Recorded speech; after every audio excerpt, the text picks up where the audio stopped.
We had a mystery on our hands this week. The scholars in this room were part of a crew on the mighty ship the Envisioneer.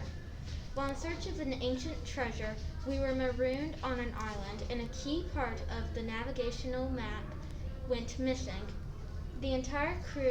Out of the entire crew, we considered 4 suspects. Today you will hear collected evidence against Dr. Smart and Shipwright Neff.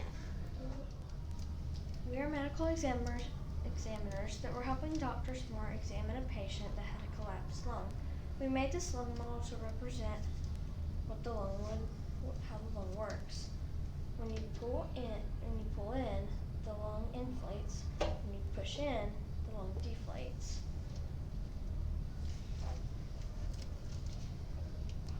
Things like this can save a patient's life. Today, I'll be showing you what the splint is. There are different kinds of splints, such as the ankle splint, buddy taping, which is a finger splint, a neck splint, and an arm splint. And this can help. They use this to. You can put this on injured crew members who had either broken bones, fractured bones, or sprained limbs in general. As medical examiners, we use splints and the lung model to help cure injured crew members so we can continue on our quest to find out who stole the ancient treasure map. Next, we're going to hear from our engineering specialists. Hi, we are the engineer specialists. After the shipwreck, it was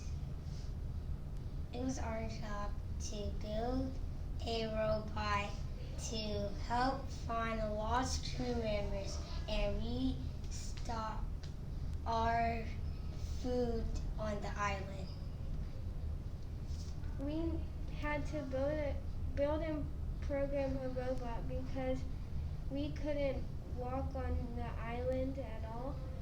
We used the robot to go over the bridge. I will show you the code that we used to program the robot.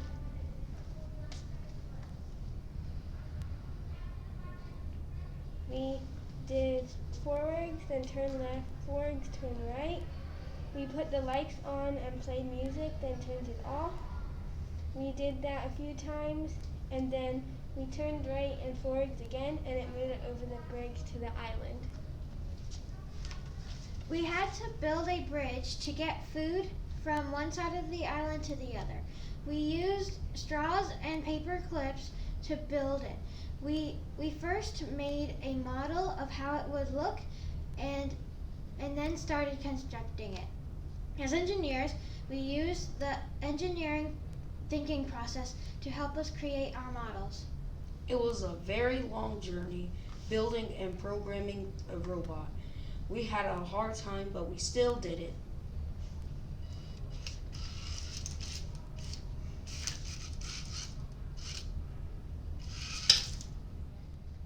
Next, we will hear from our medical examiners.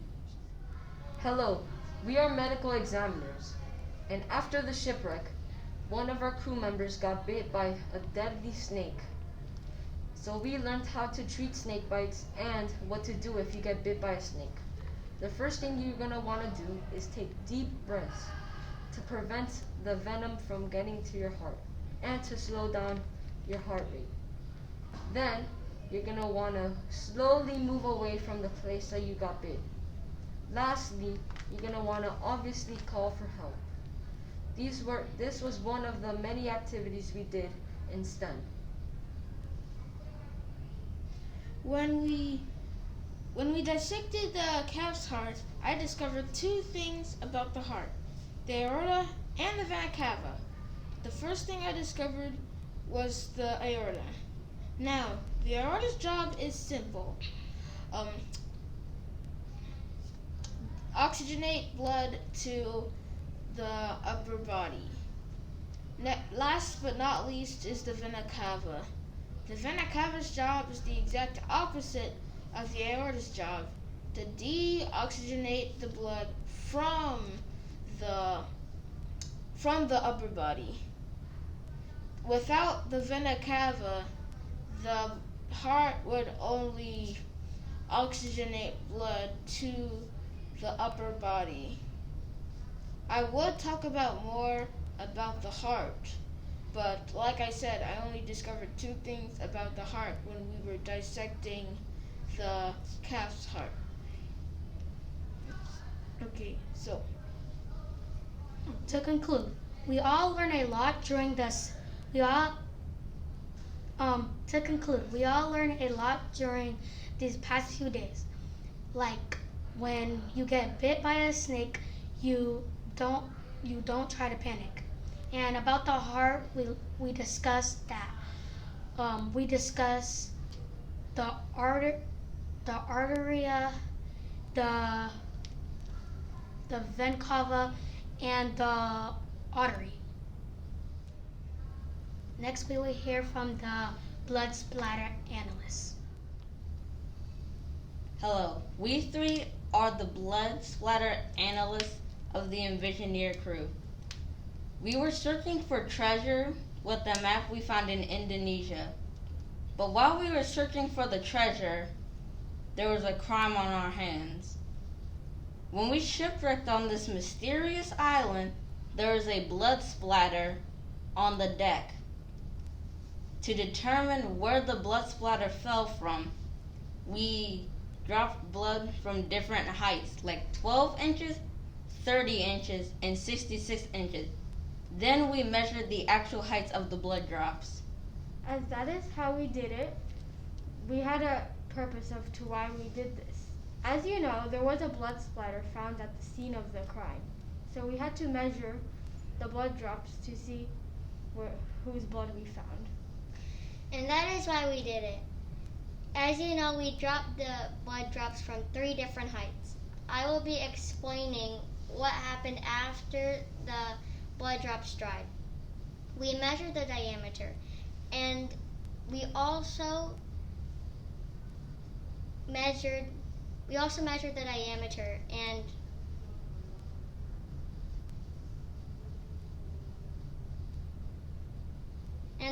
there are 3 different heights and averages. The averages and heights are 10.8 millimeters for 12 inches, 13.2 millimeters for 30 inches, and